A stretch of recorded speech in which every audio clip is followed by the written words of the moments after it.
Bismillahirrahmanirrahim. Wa rahimahullah ta'ala wa nafa'ana bihi wa bi'ulumihi fid dharain amin ila akhir.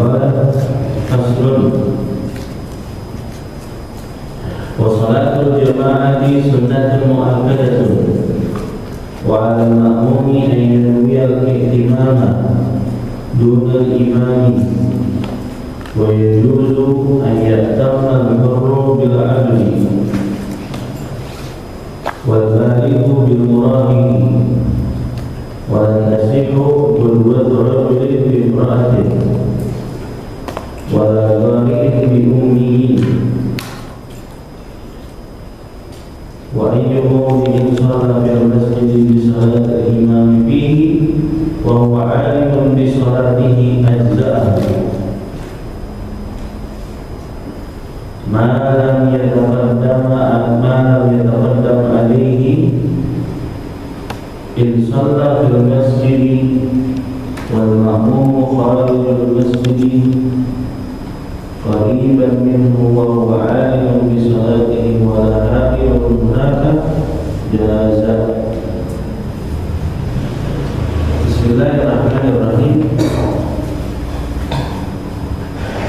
Kita sampai membahas tentang salat berjamaah. Faslun wa salatul jama'ati, dan salat berjamaah sunnatul mu'akkadatun, hukumnya adalah sunnah mu'akkadah. Lirijali, bagi laki-laki, fil faraidi, dalam salat fardu, ghairu jum'ati, selain waktu Jumat. Bagi laki-laki di sini hukumnya sunnah mu'akkadah. Laki-laki berarti kalau perempuan tidak disunnahkan. Dan ini hukumnya sunnah menurut musannif Imam Abu Syuja, menurut Syiramuddin ini nih pengarang kitab Al-Bukhari, dan menurut juga Al-Imam Ar-Rafi. Tetapi wal ashah, yang paling ashah, yang paling sahih. Jadi kalau di fikih itu tingkatan tertinggi namanya al-ashah, di bawahnya lawannya ashah namanya sahih.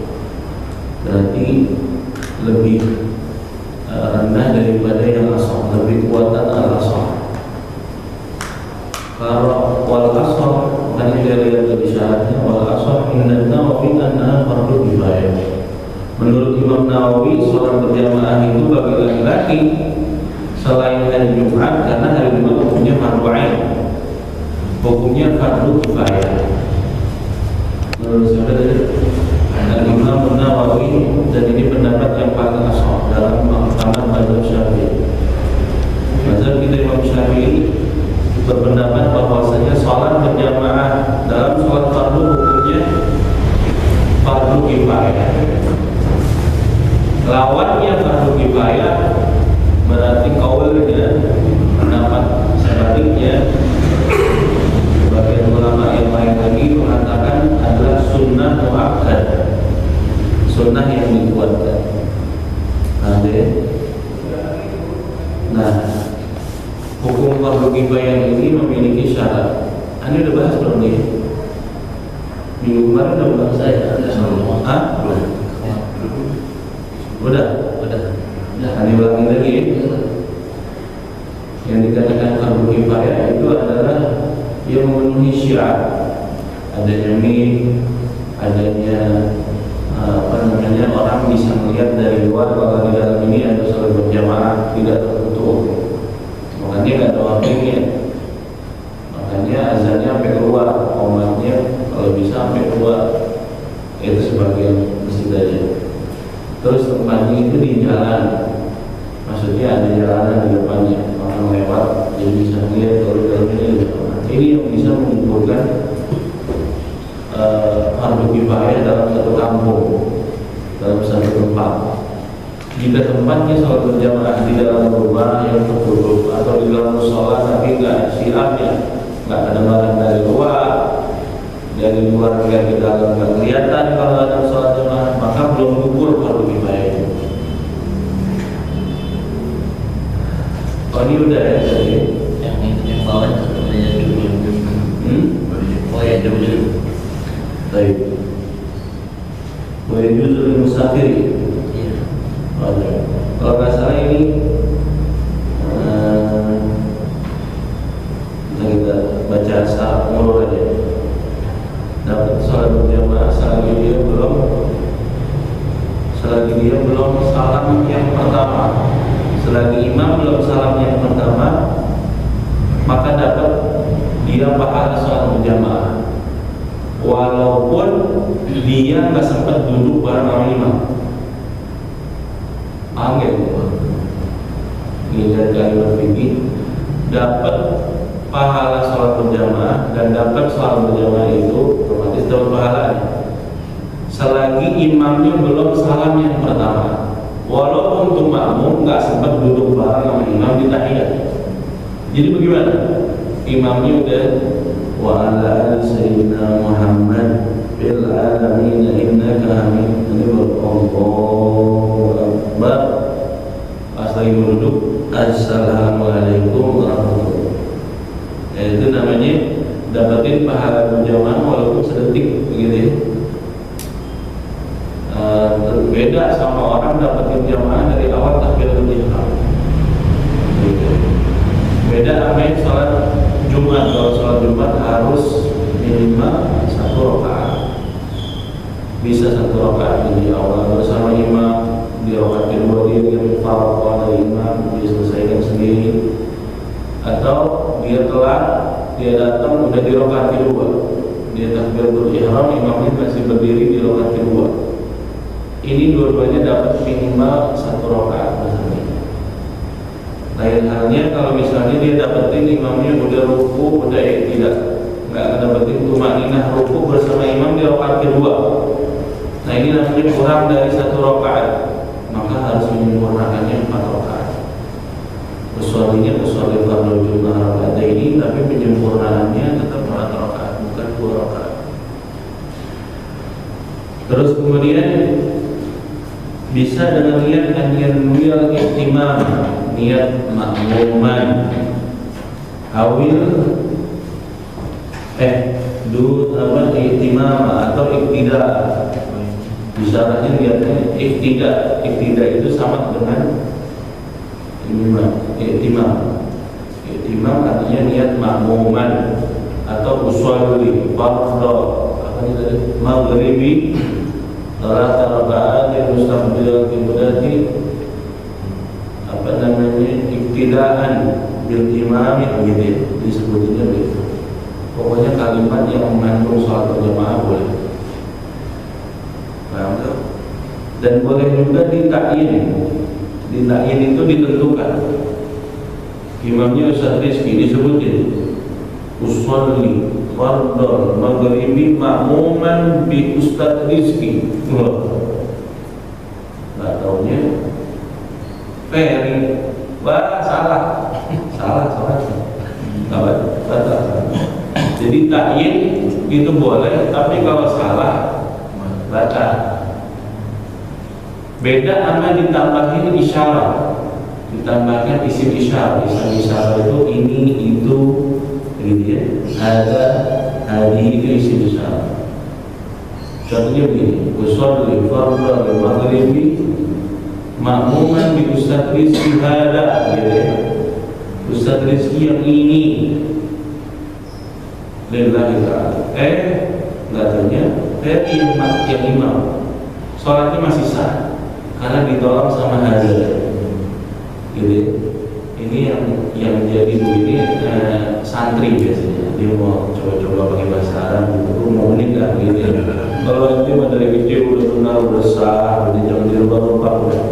Ini orang lagu-laguan aja dia baru belajar bahasa Arab, gue mau coba masain begini gitu ya. Gak taunya di dalam niat berjamaah itu ada ta'yin ya. Ta'yin itu nentuin sesuatu. Lalu gitu. Begitu juga dengan sholat jenazah gitu ya. Sebenarnya itu ada ayat di situ. Washolli ala hadzal mayyiti gitu ya, kalau mayyitnya laki-laki. Ala hadzal mayyitati, ini perempuan. Atau yang tahiyat langsung sebutin namanya, yang meninggal Zaid, washolli ala hadzal Zaid. Betulnya yang meninggal Amr bukan Zaid. Udah jangan lagu-laguan, langsung aja dikaitkan dengan niat imam. Sholli ala man sahhat alaihi imam. Aman. Atau yang hadir dari awal dia tahu umumannya ini meninggal siapa, laki perempuan. Umumnya orang kita mah tahu semuanya. Dan sebelum sholat juga udah tahu karena emang hadir di takziah. Ini kenapa bisa dia beda? Apa yang dia niatkan sama beda sama orang yang disolatkan? Karena udah kebiasaan namanya sholat jamaah itu, sholat jenazah itu udah lumrah. Kalau kita kan kudu diundang dulu anak-anak sebagian tempat begitu. Kalau nggak hadir sholat jenazah ini diminta habis zuhur, ini amplopnya atau ini sebatang. Undangnya pakai sebatang rokok. Itu ada kulihat kalau kita kagak kejadian kayak begitu, salah niat tuh kan, karena emang kita udah tahu jarang orang meninggal maksudnya. Kalau kayak di Mekah emang radius sampai di Jeddah itu disolatin di Masjidil Haram. Madinah juga begitu, jadi hampir tiap sholat waktu itu ada jenazah, bahkan bisa sampai 1, 2, 3 sampai 10 disolatin bareng. Namun dari itu pengumumannya pakai bahasa Arab. Nah yang kayak gini langsung niatin dikaitkan dengan imam. Sholli ala man sahhat alaihi imam. Wa yajuzu ayyatammal hurru bil abdi. Dan diperbolehkan seorang yang merdeka menjadi makmum kepada imam yang hamba. Gitu. Artinya jabatan strata itu tidak mengaruhi sholat berjamaah. Imamnya cleaning service, makmumnya komisaris utama, enggak ngaruh, tetap sah. Betul? Kamu mesti harus dia di dalam kantor itu jabatannya direktur, berarti ntar sholat berjamaahnya bersama karyawannya dia harus jadi imam, kamu mesti. Jadi boleh.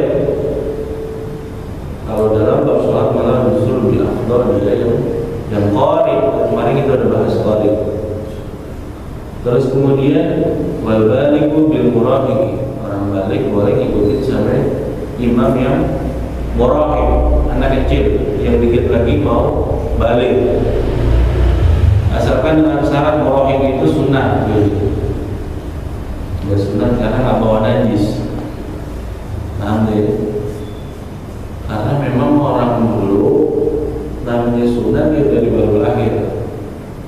Orang kita ini kemarin lihat dan dulu nunggu seuntong udah gede dan enak bikin walimahnya juga mati duit begitu.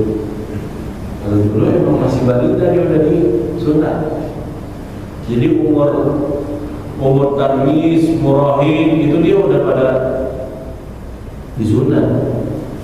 Artinya udah gak bawa najis di dalam kemaluannya, sehingga kalau dia wudunya sah, dia sah sholat, dan kalau sah sholatnya berarti dia pantas untuk jadi imam, kan begitu.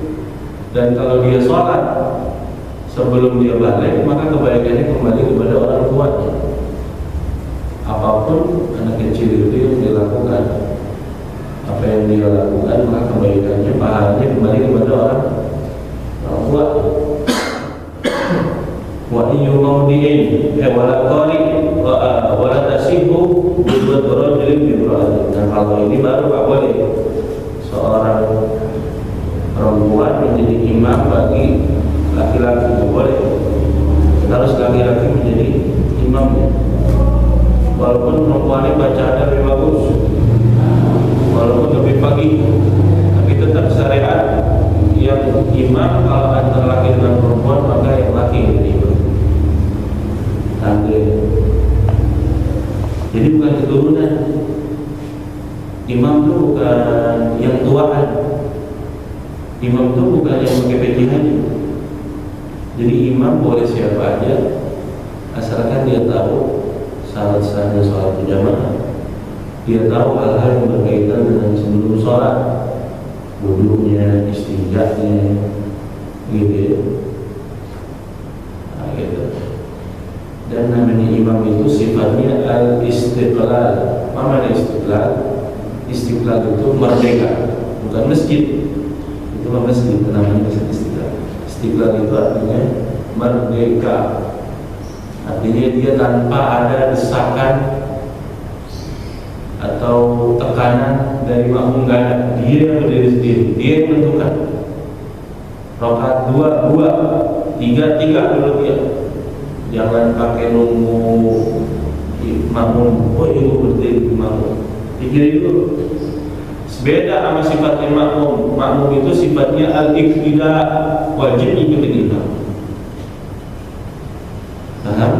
Enggak mungkin dalam satu si imam itu mempunyai dua sifat ini. Apa itu?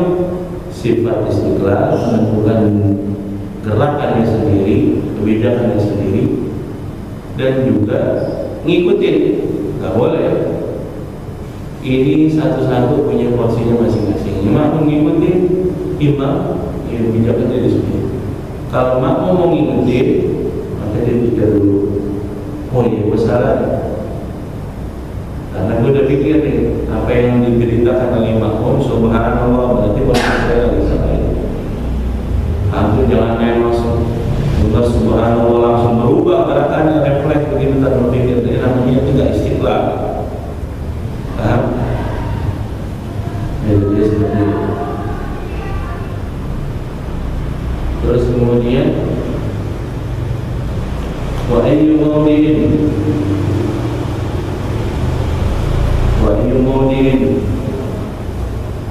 wala qari'in bi ummi, dan tak boleh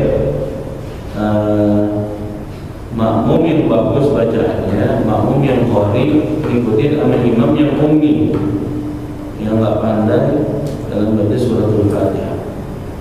Ini contoh zahirnya. Kalau contoh dalamnya banyak banget kriteria begitu ya.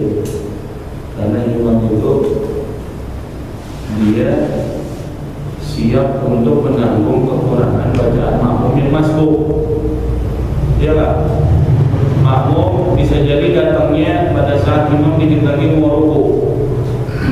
Pada saat makmum datang, Allahu Akbar, imamnya udah dikit lagi mau ruku. Makmum nggak wajib terusin Fatihahnya, langsung ruku sama imam. Kenapa?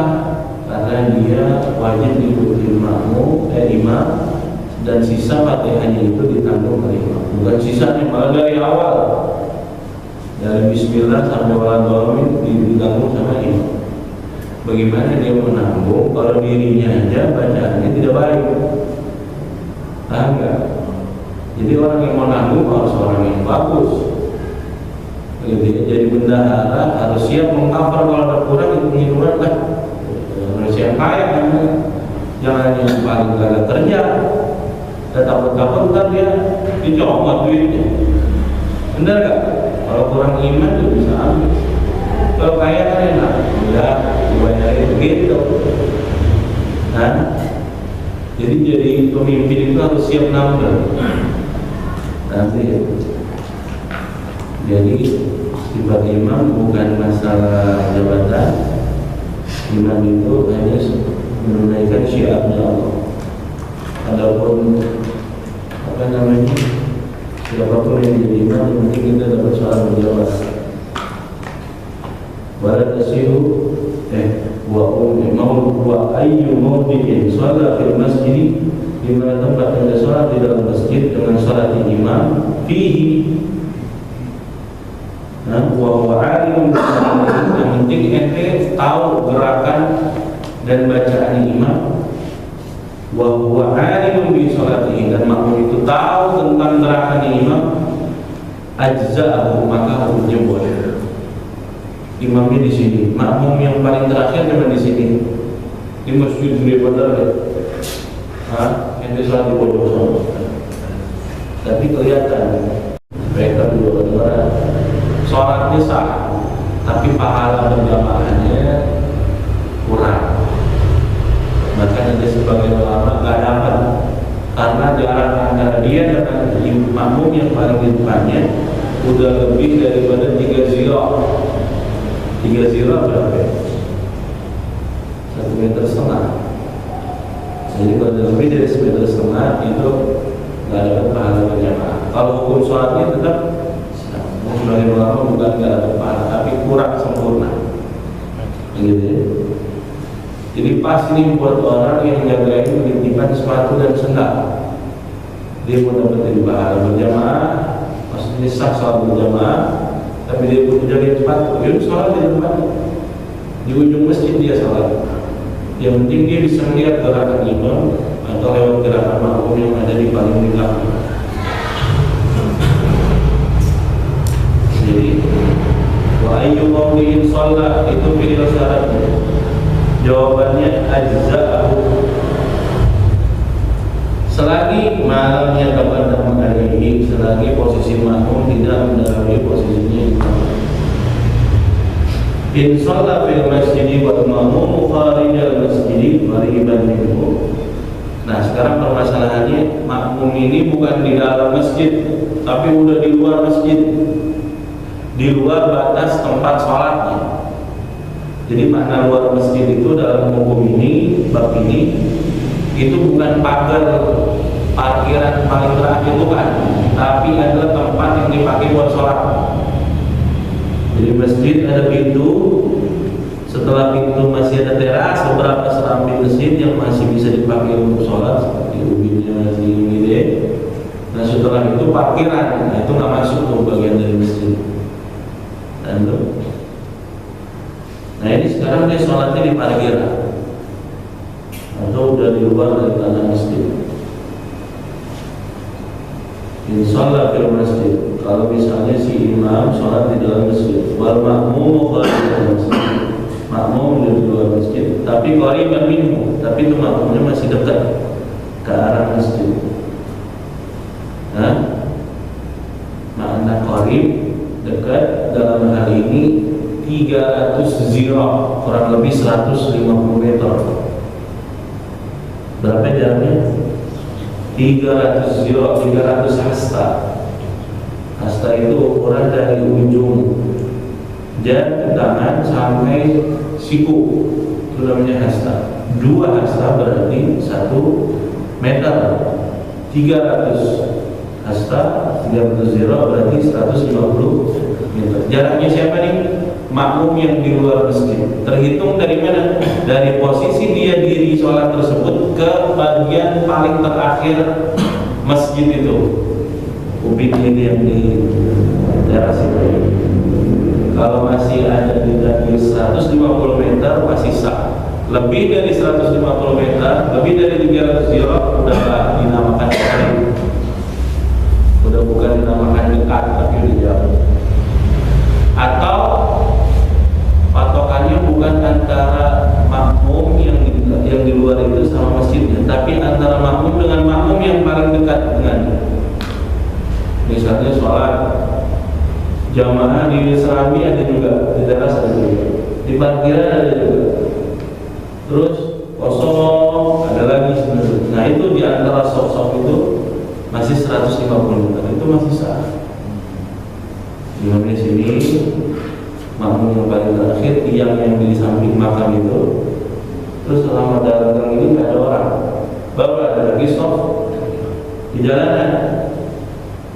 Tapi yang di jalanan itu bahwa alimun bi sholatihi, dia tahu tentang gerakannya imam lewat makmum yang paling dekat dalam dia. Walaha ilmunaka, nggak ada pembatas antara dia dengan, nggak ada tembok yang besar yang menghalangi, nggak ada portal dibuka gitu. Sekali yang ditutup kagak diselap, kagak dikunci. Karena ada model pintu ya.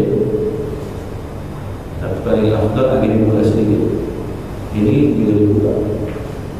Walaupun ini nggak dikunci tetap dibuka dikit. Lebih afdalnya dibuka semua. biar dia melihat soft yang di sana. Nah, misalnya ketika asif reuni habis biarin, mau mungkin cuma sekali. Ini sholat lebih diutamakan. Biar yang di luar melihat tentang gerakan imam atau mau yang di belakang. Karena itu sholat tarawih juga dipakai ya di belakang dulu. Nah kalau lagi berjamaah dibuka nggak pintunya? Pintu dibuka.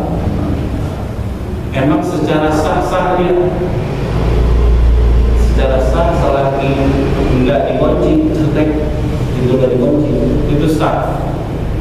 Karena dia dengar dari speaker, dia bisa melihat dari balik kaca itu. Tapi bicara afdol, lebih afdol dibuka. Kalau perempuan iya. Jadi bab sholat dia boleh. Kita kalau bab ngaji misalnya supaya aman dari fitnah, harus itu dia dengar ini atau dia dari visi-visi dia lagi. Tapi bab sholat kan ente pada sini semua. Jadi bisa khawatir misalnya speaker tiba-tiba mati di tengah nggak kedengaran suaranya, dia masih bisa melihat sosok yang baik lah. Makanya ketika mati begitu atau nggak kedengaran, imamnya kecil, bikinnya jauh gitu ya. Terus sudah di belakang ada mubaligh. Mubaligh itu orang yang menyampaikan suaranya imam, Allahu Akbar, Allahu Akbar gitu ya. Ya Allah, man hamidah Rabbana lakal.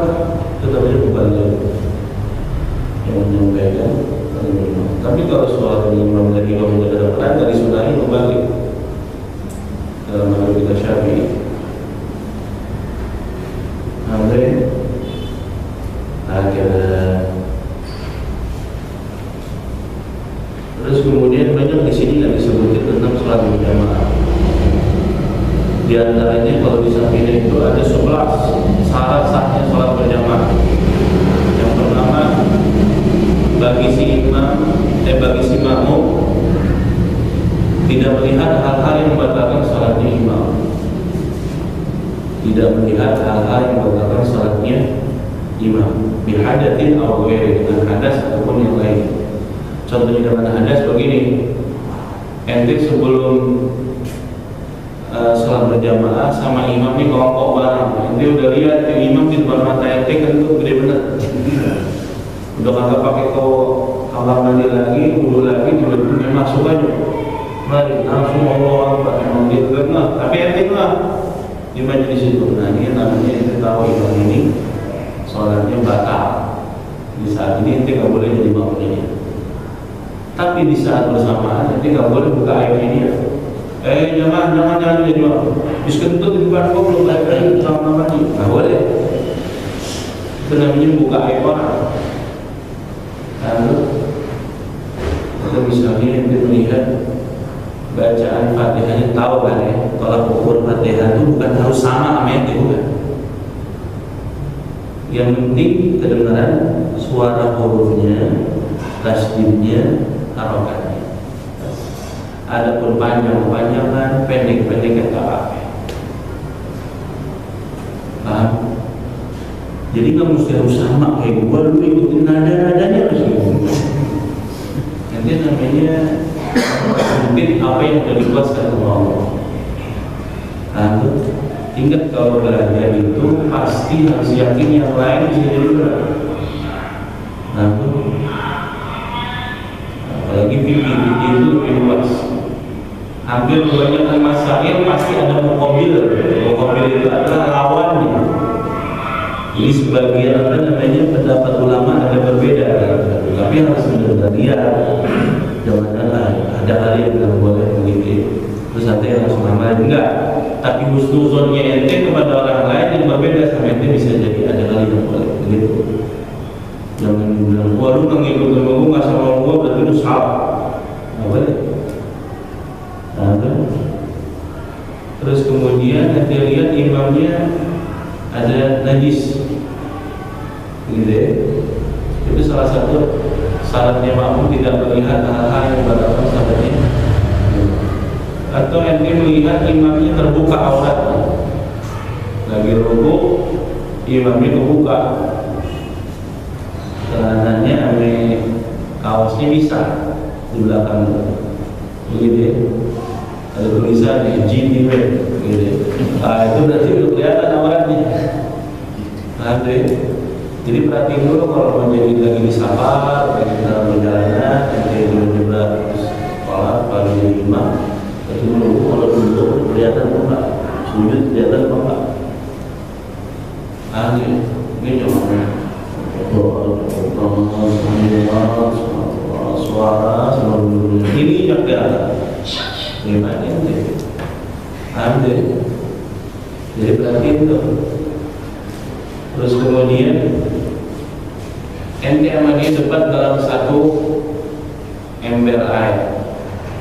Ada 2 ember air, kejatuhan najis. Mana yang najis? Beda selisih paham ente sama dia. Kata ente ember yang kanan yang najis, yang kiri yang kagak najis. Berarti ente wudunya pakai ember yang kiri. Kata dia nih, oh yang kiri yang najis, yang kanan yang kagak najis. Akhirnya ente wudu pakai ember yang kiri, dia wudu pakai ember yang kanan. Air sudah diluapkan, nggak ada keran, nggak ada yang lain, udah ini doang dulu. Akhirnya wudu masing-masing, dan dua masing-masing ini nggak boleh salat berjamaah. Kenapa? Karena masing-masing beranggapan kalau dia sholatnya adalah batal. Benar kan? Sama dalam masalah kiblat. Bagi naik gunung, mana yang kiblat ya? Kata dia, aku ke sholat ini kiblat. Kata dia, sholat. Yaudah kita jamaah, kan satu imam di sholat, kamu di sholat, satu lagi gabung di sholat. Oh beda begitu nggak bisa. Kalau ada begitu masing-masing sholat di sini, karena udah selisih paham. Dan masing-masing punya dalil, masing-masing punya bukan PA-PA-an juga, bukan goblok-goblok, enggak, kayak gua, feeling gua, feeling enggak, pikir lu belajar enggak, Samina, naik lagi batu kori, dari dasar itu, bukan feeling itu. Enggak, kalau dari HP gua nggak bisa HP, bisa jadi lu gak ada kuotanya, jadi patutnya di situ-situ aja. Hampir. Jadi tolak ukurnya adalah ilmu, bukan feeling. Menurut gue imamnya nggak sah. Emang apa? Hati gue kayaknya ngesel. Nggak bisa gitu. Kenapa nggak sah? Dia nyuruhin sama gue balik-balikin, malah nggak bisa juga. Nggak bisa gara-gara urusan pribadi jadi dibilang imamnya nggak sah, nggak bisa. Ada yang melihat. Atau yang kedua, alayatan idal ma'mum wujubah qada'iha alaih. Enggak boleh si makmum berkeyakinan bahwa si imam sholatnya wajib diqadha. Jadi ada orang sholat itu wajib diqadha. Contohnya masalah apa waktu itu? Perban. Orang pakai gips, pakai perban di anggota tayamum. Mana anggota tayamum? Muka, ambil tangan. Ini udah pasti sholatnya wajib diqadha. Makanya dia nggak boleh untuk jadi imam. Dan setiap orang yang pakai jabir atau hansaplas, tersoplas atau perban, ya di anggota tayamum itu cara sholatnya. Setiap kali sholat, masuk waktu sholat dia wudu, di saat itu juga dia tayamum, terus bersegera sholatnya, udah gitu wajib diqadha. Nah makanya kalau ente keseleo, mudah-mudahan kita sehat afiat, diurut dia dilain di perjalanannya, itu berarti betul wajib, udah nggak boleh untuk jadi imam. Kenapa? Karena sholatnya wajib diqadha. Jadi kalau misalnya ada pakai hansaplas dan sobat di sini, dia buka aja deh sebelum itu udah pak wudunya, dia tahu lah. Kalau ente hansaplasnya masih di sini, maka ketika wudu tersebut ente wajib tayamum juga. Udah gitu sholat dan sholatnya wajib diqadha. Kalau begitu mendingan gue buka aja deh, menahan sampah sekali berakhir si gopek kali itu. Gitu. Aneh. Tapi lain halnya kalau di anggota yang lain. Nah itu tergantung ukurannya. Kalau misalnya ukurannya sesuai dengan ukuran lukanya, itu baru nggak wajib qadha. Atau lebih daripada ukuran lukanya, sekedar bisa merekat, tetapi saat dia pakai sudah dalam keadaan berwudu, dan setiap kali dia, kalau itu anggota wudu, setiap kali dia wudu dia tayamum. Nah ini nggak wajib. Tapi kalau udah anggota tayamum, muka dan tangan, mau pakainya kecil kek perbannya tadi, mau gede kek, mau cuma sebatas ukuran lukanya doang, itu udah wajib pokok sholat selagi dia nggak dibuka, airnya nggak masuk ke dalam anggota tubuh yang berbeda. Paham ya? Jadi kita dua udah masih ada juga itu 9 kajian Allah. Pada pertemuan yang berikutnya mudah-mudahan kita sehat lagi. Yang memohon ibadah kepada Allah. Kita doakan muslimin muslimat yang ada gempa yang mati, mudah-mudahan syahid sabilillah. Yang terjadi Allah yang kebaikannya. Insyaallah arwahnya diterima oleh Allah Subhanahu wa taala. Yang masih hidup mudah-mudahan diberi ketabahan, kesabaran, amin. Keselamatan dari Allah Subhanahu wa taala. Mudah-mudahan iman Islam dan mudah-mudahan dijauhkan dari kristenisasi dan apapun bentuknya. Amin. Semakin kokoh imannya kepada Allah Subhanahu wa taala. Mudah-mudahan Allah datangkan bantuan keberkahan dari Allah Subhanahu wa taala yang berlipat. Dan musibahnya Allah jadikan pahala yang besar dari Allah Subhanahu wa taala. Dan mudah-mudahan negeri kita, kampung kita dijaga dari lubang bumi, dari segala kebakaran, banjir, semua apapun mara bahaya mudah-mudahan dijaga oleh Allah. Amin. Bukan hanya zahir juga dijaga batin kita. Amin. Bersihin hati kita, kita terus dijaga oleh Allah Subhanahu wa taala. Amin. Dan mudah-mudahan sambil juga ala ini yang besar dan jamiah